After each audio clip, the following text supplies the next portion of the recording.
Tema kita masih mengelola uang belanja, kita akan mencoba memecahkan masalah Mas Yuda sedikit lagi, Mas Giri. Jadi sebenarnya dari angka 4 juta itu untuk bisa dialokasikan jadi 3 jutanya ditabung dan 1 juta di spend, apa yang harus, konkretnya apa yang harus dilakukan? Ya itu tadi, yang pertama adalah tujuan keuangannya harus jelas gitu kan, yang ya terus abis itu baru kita ini lagi, kita apa namanya, misalkan dengan tujuan keuangan saya pengen punya rumah, saya pengen nikah misalkan, kan pasti kan tadi kan belum nikah kan, saya pengen menikah, nikahnya kapan gitu dihitung. Jadi dari 3 juta itu ya bisa 1 juta saya mau nikah nih buat nikah. Kemana supaya nggak diambil-ambil untuk belanja, Mas Yuda nabung? Nah kalau iya investasi, kalau tanyanya kemana, produknya apa, tergantung dari jangka waktunya berapa lama. Kalau misalkan jangka waktunya di atas 3 tahun, 3-5 tahun bisa masuk ke reksadana saham, kayak waktu itu kita bahas di reksadana saham. Ya. Mas Yuda tuh dengerin gitu, ya, reksadana campuran saham atau saham ya. Angkanya 3 juta per bulan sudah bisa mulai diposting ke sana, sudah bisa ditabungin. Bisa ya? Tapi balik lagi tergantung dari tujuan keuangannya. Jangan misalkan habis ini langsung masukin 3 juta, ternyata dipakainya buat beli motor. Kalau nggak dipakainya 6 bulan lagi ya nggak masuk. Berarti sebenarnya memang planning kita sih Mas Ferdi ya. Jadi mau nikahnya udah ada jodohnya nih, atau belum ada jodohnya juga boleh. Tapi dibikin deadline gitu. Atau itu pernah loh kita. Gimana? Jadi calon klien lucu banget. Jadi ketika ngobrol gitu, saya mau nikah Mas tahun depan. Oke Mbak, oke nikah. Jadi sudah ada ini ya? Enggak, saya belum punya calon. Pokoknya saya punya tahun depan aja. Bagus. Itu positive thinking. Itu berarti law of attraction-nya ya dia tahun depan. Itu istilahnya proaktif jomblo. Kalau perlu booking gedung dulu boleh. Jodoh mengikuti. Undangannya kosongnya tinggal diisi. Isi sendiri. Aduh. Oke. Ya udah, itu tadi untuk Mas Yuda berarti coba mulai dipikirkan ke depannya mau apa. Nah, mulai fokus ke arah situ, insya Allah mudah-mudahan pasti bisa nabung ya. Coba dikurangin deh gitu keinginan belanjanya. Mudah-mudahan dapat jodoh. Oke. Nah, kita perlu nggak sih bikin anggaran bulanan dan tahunan, Mas Giri? Tanya perlu secara garis besar. Kalau ada bulanan, ada tahunan gitu. Iya, kalau tahunan bisa dihitung yang waktu itu kita bahas di awal tahun misalkan. Tahunan ini saya tahu gini, oke, itu masuk dalam tujuan sih, tujuan keuangan. Misalkan yang kerja saya punya bonus tahunan misalkan. Bonus tahunan tahun ini saya mau pakai buat apa ya? Oh iya, betul. Terus tahun ini saya mau mudik nggak ya? Gitu. Saya ketika hari raya saya mau kemana nih? Mau ajak jalan-jalan keluarga nggak ya? Gitu. Kayak gitu-gitu jadi masukin yang tahunan. Kalau yang bulanan ya balik lagi kayak tadi, kayak misalkan buat belanja foods, groceries, terus yang lain-lain itu beda breakdownnya di situ. Iya, jadi kita sudah tahu bahwa kita nanti di akhir tahun kira-kira ada uang besar dari mana nih. Kalau Mas Ferdi mungkin mau ada film besar gitu ya, iya nggak sih? Iya, gimana? Kan Mas Ferdi bukan karyawan, gimana cara ngelola duitnya? Di perfilman kita bisa lihat apa sih namanya, kayak proyeksinya mau seperti apa, tapi tidak sekonkret misalnya karyawannya kantoran gitu, yang ada sistem THR lah atau apa bonus dan segala macam. Jadi mungkin lebih ke apa ya, belajar dari skema 2-3 tahun sebelumnya gitu, bahwa biasanya ada sekian film atau sekian kerjaan yang lain dan segala macam sih. Memang sih angkanya agak sulit untuk konkret sih. Iya, angkanya beragam ya. Angkanya beragam, dan ada yang misalnya yang tidak kita proyeksikan tiba-tiba datang seperti itu. Oke, berarti kalau kita yang freelance dan sebagainya tentu akan ada perbedaan. Tapi kita sudah tahu kok sebenarnya ya itu kucuran dana itu dari mana aja. Kalau memang kelihatannya wah kayaknya tahun ini nggak ada film lagi, ya udah berarti film yang ini pendapatannya harus mulai dibagi-bagi juga ya gitu. Tapi kan Mas Ferdi istrinya bekerja, itu juga enak ya sebenarnya ya. Ya ada ini istilahnya backup. Gitu. Betul. Oke, itu mah tinggal teamwork aja nih kalian berdua ya. Oke. Nah, terus bagaimana dengan wirausaha yang notabene ya penghasilannya tidak tetap mungkin seperti kita gitu. Tapi ya itu gitu, kadang pekerjaan di depan kita nggak tahu seperti apa. Terus bonus THR ya kita dapetnya dari mana ya kalau orang kayak kita Mas Ferdi ya gitu. Malah kita ngasih biasanya. Kita ngasih ya, amin ya gitu ya, menabur itu tadi. Gimana Mas Giri? Nah, yang pertama yang tadi ya pasti ada budgeting itu tadi. Yang kedua kita harus persiapkan namanya emergency fund, dana darurat. Emergency fund. Itu besarannya adalah tergantung dari jumlah tanggungannya gitu. Contohnya misalkan gini, ada satu orang single ya, belum punya tanggungan sama sekali, berarti dia harus punya minimal 3 kali dari pengeluarannya dia setiap bulan.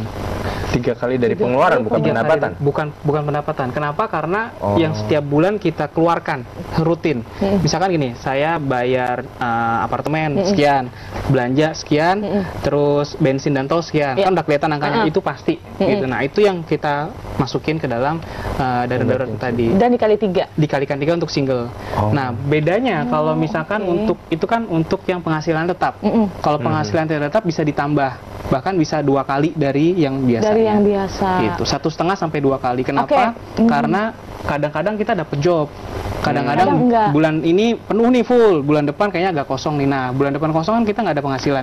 Contoh ya. Contoh nih ya, aku coba petakan seperti ini. Aku dapat 1 juta, aku habiskan 500.000, 500-nya aku tabung. 500 itu mungkin aku kali 3 dulu ya. Gitu. Oh, oke. Gitu. Berarti aku simpan itu untuk kemudian nanti ke depannya supaya aku nggak keteteran di jalan. Salah satunya untuk itu, emergency fund. Sebenarnya iya, pernah melihat sistem company bahwa setiap pendapatan yang masuk dari company itu, proyek atau apapun, biasanya dananya yang disisihkan untuk operasional dulu kan. Nah, jadi operasionalnya berapa? Kalau saya sih waktu itu malah kalau bisa 3-6 bulan. Nah, berarti dikali 6 berarti ya. Kali 6. Jadi ada nggak ada proyek atau ada nggak ada klien, kita udah ke cover nih, kantor terbayar, karyawan terbayar, seperti itu. Masih bisa hidup lah ya, nyambung hidup. Dan itu sempat terjadi dulu. Masa 8 bulan tidak ada klien baru.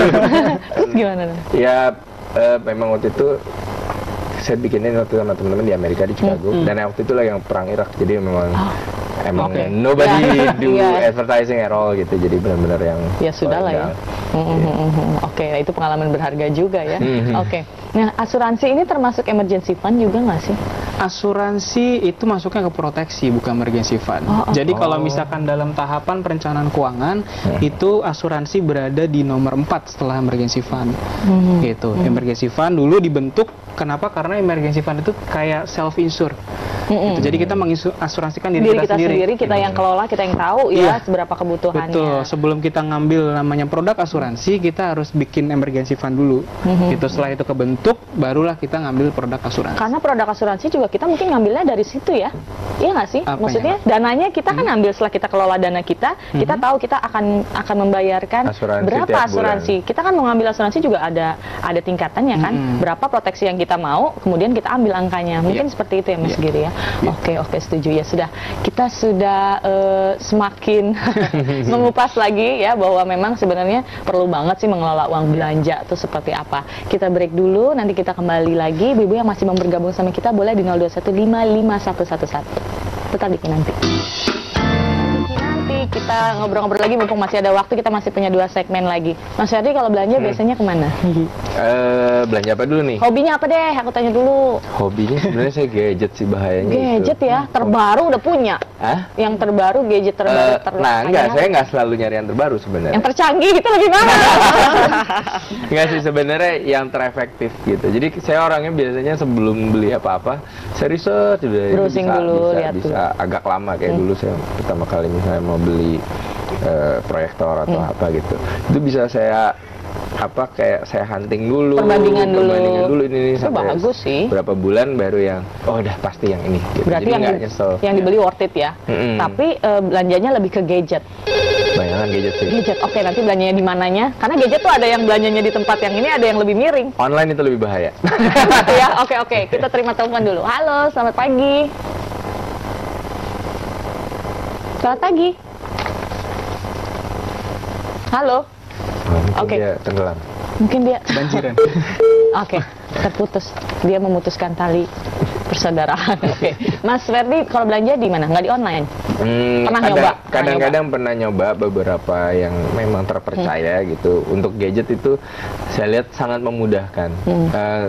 Dulu karena saya sempat kuliah dan kerja di Amerika 10 tahun, itu online sangat menggoda, dan itu benar-benar kayak kita bisa taruh di wishlist gitu kan. Jadi itu yang wishlist begitu pas lagi ada uang langsung lihat wishlist gitu kan. Beli. Iya, beli. Dan itu benar-benar sama sekali nggak rasa, karena tidak ada aktivitas lebih seperti kayak misalnya nggak ada effort lebih untuk pergi dulu belanjanya. Betul, kayak naik mobil dulu, parkir dulu, macet apa dulu. Kan di sini kan itu yang kadang-kadang bikin males kan. Kayak Semakin marak lah online belanja. Nah, online semakin itu. Nah, mungkin di Indonesia karena trustworthy-nya itu masih nggak terlalu ini, jadi masih bisa ditahan-tahan gitu. Tapi kalau misalnya di sana karena memang sudah menjamur dan bisa pakai kartu kredit dan segala macam, Iya, semakin mudah. Semakin mudah. Nah, menurut Mas Giri perlu nggak sih? Bukan perlu. Belanja di mana yang lebih tepat? Tapi kita terima dulu ya. Halo, mungkin yang tadi terputus. Selamat pagi. Selamat pagi. Halo, Mas. Halo. Oke, terputus. Mas Giri, Ya. perlu nggak kita selektif memilih tempat belanja? Perlu. Terus kemana kita harus pergi? Kalau tanya perlu. Kenapa? Ya itu tadi, karena kita ada, misalnya contoh gini, belanja bulanan deh, yang kita ngomong belanja bulanan buat keperluan rumah tangga bulanan, misalkan kita pakai, misalkan oh ya biasanya di sini, kenapa di sini, karena kita ada satu kartu kredit misalkan yang promo. Oh, saya Iya. gitu banget tuh. Udah gitu datang lagi tiap bulan promonya apa aja ya. iya, Gadget iya. juga banyak Mas. Itu bisa jadi salah satu alternatif pilihan. Kenapa? Karena dengan di situ kita bisa pangkas lumayan loh. Iya, iya, 100-200 ribu Oh, itu cari bisa yang diskon tuh oke juga berarti ya. Gitu, gitu. Dan kadang kartu itu memang membuat kita mudah untuk balik lagi kan. Jadi dia memberikan diskon itu nggak tanggung gitu, bisa 15-20%. Bahkan juga cicilan juga ya, cicilan Iya. 0% juga itu membantu juga ya Mas. Betul. Boleh juga ya? Boleh, cuma Belanja yang memang nyicil. harus sudah ada budgetnya. Jangan Balik lagi. pertanyaan gini, kalau Amplop misalkan tadi ada di amplop. Iya, iya. pertanyaannya gini, kalau misalkan gini, saya sering banget nanya ke kalau ada workshop gitu tanya, gaji 5 juta, dapat sisi batasnya 3 juta, duitnya jadi berapa? Kartu kredit, duitnya batas sisinya 3 juta. Gaji 5 juta, duitnya jadi berapa? Jadi 2 juta. Duitnya Enggak jadi ya? berapa? Total duitnya jadi berapa? Oh, 8 juta Nah, dong. 8 juta kan? Iya, benar. Enggak dong. Enggak, itu kan utang. Nah ini Cuma 2 bisa nabung juta 1 harusnya. juta berarti. Iya. 2 Jadi juta harusnya. betul. Jadi memang yang sisi yang kita pakai budgetnya itu memang sudah dari uang kita bulanan kita. Itu dia. Bukan Jangan dari 5 berpikir juta uang kita jadi banyak jadi ya. banyak. Itu yang terjadi. Sebenarnya itu utang. Betul. Nah, buat yang kurang bijak pakai kredit card kayaknya nggak usah ya. Seolah-olah semua ininya dijumlahin. Oh, Iya. saya punya sekian puluh Mungkin juta. kalau limitnya 3 juta, kalau limitnya 30 juta, waduh. Padahal gajinya mungkin cuma 5 juta gitu kan, tapi ininya 60 juta maksimumnya. Tapi untuk ibu-ibu sebaiknya belanja itu bulanan, mingguan atau tahunan? Tahunan emangnya mengungsi. Basi dong. Sebaiknya seperti apa? Kadang kalau mingguan nyicil nanti tiap minggu harus beli. Lebih boros atau lebih baik bulanan yang langsung? Sebenarnya tergantung kebutuhan sih, Mbak. Ada yang misalkan buat bulanan bisa buat bulanan, ada yang mingguan yang bisa ya seminggu basi, bisa barang-barang yang basi, yang barang-barang habis pakainya cepat ya bisa mingguan. Malah jadi boros juga beli barang basi ya, banyak Iya. kebuangnya. Jadi Kalau misalnya belanja yang bukan makanan, misalnya belanja itu apakah lebih baik seasonal gitu, jadi nunggu event, atau memang tiap bulan harus membeli harus dibeli. sesuatu gitu? Nah, Kalau misalnya gimana membeli. Mas Giri? Bentuknya kayak apa? Nggak, misalnya kayak shopping gitu yang lebih ke barang-barang kebutuhan apa namanya baju, sepatu atau apa.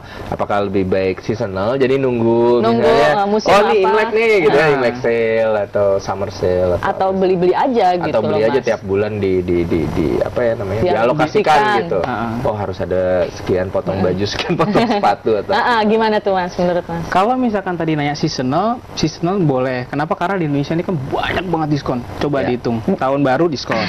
Februari ada Valentine sama Imlek. Oh, iya, Betul. Ya kan, nanti pertengahan lagi ada Lebaran. Ada Ramadan Lebaran. dulu, Ada beda sama Lebaran. Betul, Oh, ada iya, iya. Lebaran, ada Ramadan, ada Lebaran, ada liburan Libur sekolah sekolah. anak, masuk sekolah anak, ada Agustusan. Nanti akhir tahun lagi ada lagi. Ada diskon banjir ada. sebenarnya Ada Jakarta Great Sale juga. Betul, itu betul. kan yang besar.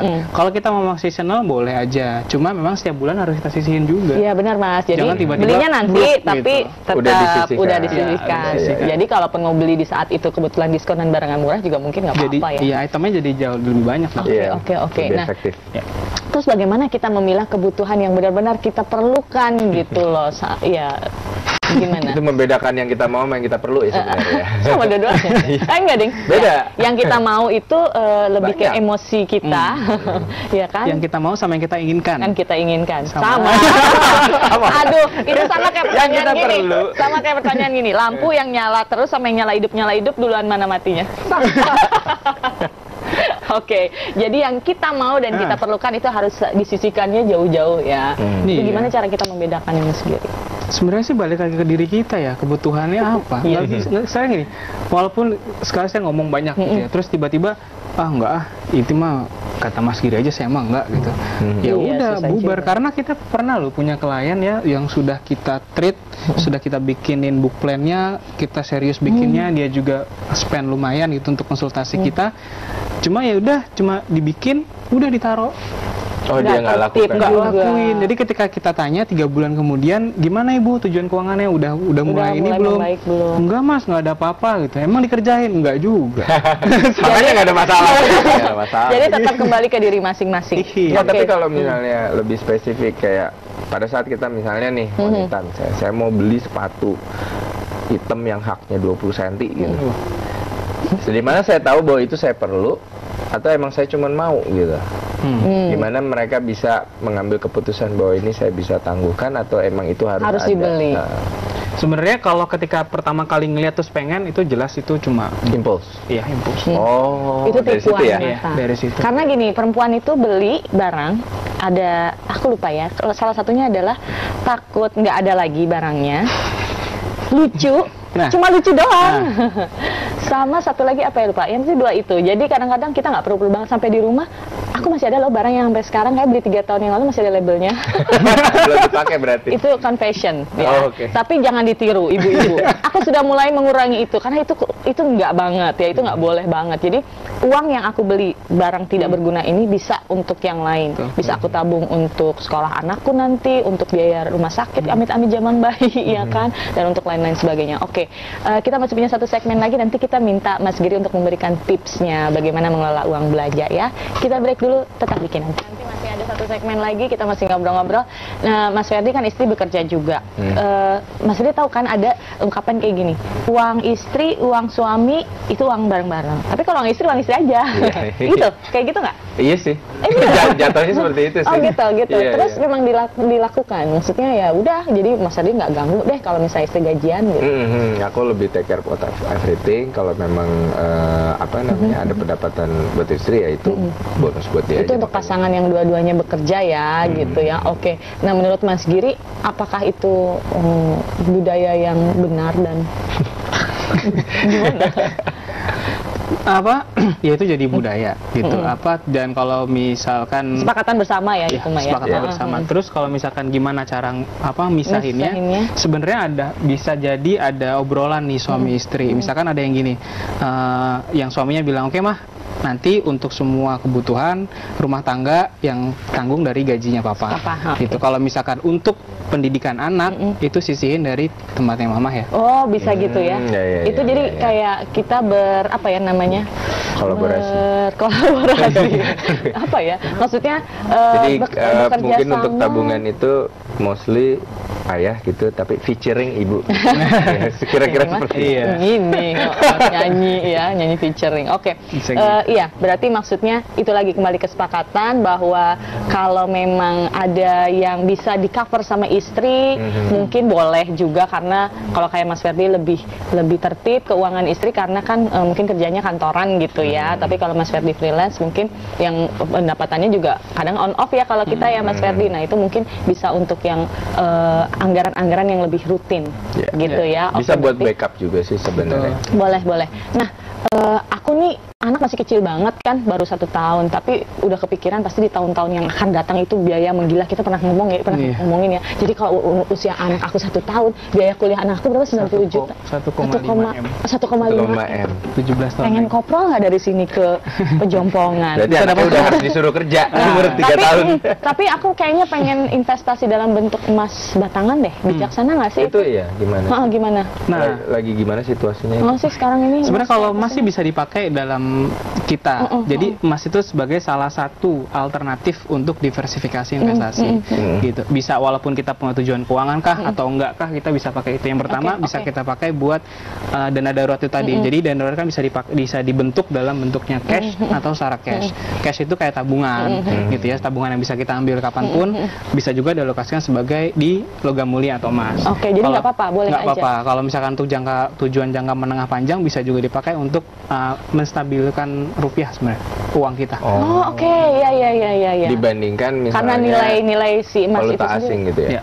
Oke, dan hati-hati nyimpen ya kalau emas ya. Iya. Karena dia kan barang Kalau yang Mas Ferdi bergerak. gimana ya? Kalau Mas Ferdi apalagi istrinya harus hati-hati nyimpen. Harus disimpan, Ini ya. aset loh dalam Pasti, perfilman Indonesia. Minta tips dong 30 detik aja untuk Nah. mengelola uang belanja. Tipsnya yang pertama harus dipisahkan yang tadi ya, pakai cara tradisional bisa, dengan cara di amplop-amplopin atau dengan cara apapun yang pokoknya bisa dipos-poskan. Yang kedua, bikin catatan belanja bulanan atau mingguan dan jangan lupa dibawa catatannya, jangan ditinggal. Terus yang ketiga, kalau pakai kartu kredit gunakan dengan bijak, cari tempat-tempat yang mungkin bisa dapat diskon atau segala macam. Yang keempat, ini juga bisa dipakai untuk belanjaan semuanya, juga berhubungan dengan psikologis. Kalau belanja jangan dalam keadaan lapar. Aduh, iya. Kalau lapar biasanya semua beli. Lebih lapar mata. Oke. Kalau berhutang nggak boleh ya? Kalau hutang, kalau misalkan ada posnya, jadi bisa langsung diganti. Sudah di bulan tahu depan. uangnya akan Iya. keluar kapan, boleh utang. Iya. Tapi kalau misalnya bentuknya hutang yang lebih besar kayak nyicil rumah, atau nyicil mobil atau apa, Boleh, selama itu produktif masih oke. produktif dapat tuh. Produktif yang bisa menghasilkan kayak itu tadi, ada properti, ada Oh. Iya. dan tidak boleh lebih dari 30% penghasilan. Tuh, Ada iya apa apa ya sih? ini? Di sini Gimana, Mas? kan di luar hujan. Nah terus? Kok pakai kacamata? Eh, Nah, itu benar. biar nggak silau mata pas belanja. Saya Oke. mau belanja mumpung ada sel hujan Bu, katanya Bu di Sel kampung Hujan sebelah. apa? Sel hujan. Sel hujan. Jadi Kamu mau barang-barang beli yang kena sepatu, banjir. sepatu kapak. Iya, yang barang-barang kena banjir itu didiskon semua Bu. Terus kamu mau Oke. belanja? Malah ada sepatu yang harganya paling murah 1,5 juta atau berapa gitu. Murah Bu. Murah, Luar biasa. Murah, sepatu biasa Ibu. Saya boleh minta duit nggak? Oh mau beli. Gajinya tinggi banget ya. Iya, di 1,5 sini juta murah, luar biasa. Oh iya. Biasanya saya dibeliin yang 3 juta loh Mas. Hmm. Hari ini 1,5 juta aja Bu. Karyawan yang di sini itu semua gajinya dolar. Dolar Zimbabwe. Itu banyak tapi nggak ada nilai. Tapi setahun sekali Mas dibayar. Ya udah kalau gitu nih gaji kamu. Mas Ferdi, aku pinjam uang dulu dong. Aduh, Katanya ngutang boleh. nanti saya transfer aja ya. Ya udah nih, Wih banyak. silakan. Alhamdulillah. Udah ya nggak ada utang ya, deal ya. Saya pamit Nah, ya, Bu. giliran digaji cium tangan. Ini TKI ya, Bu. Balik ke negaranya. Tenaga kerja India ini. Oke, ya udah Adit. Ojek ongkos makan. Aduh, malu-maluin. Udah sana, oke. Ya udah, Mas Giri. Ya. Sulaga, thank you Makasih. banget. Mas Ferdi sukses ya di Terima tengah kasih. film-film berikutnya. Salam untuk istrimu yang cantik jelita ya. Oke.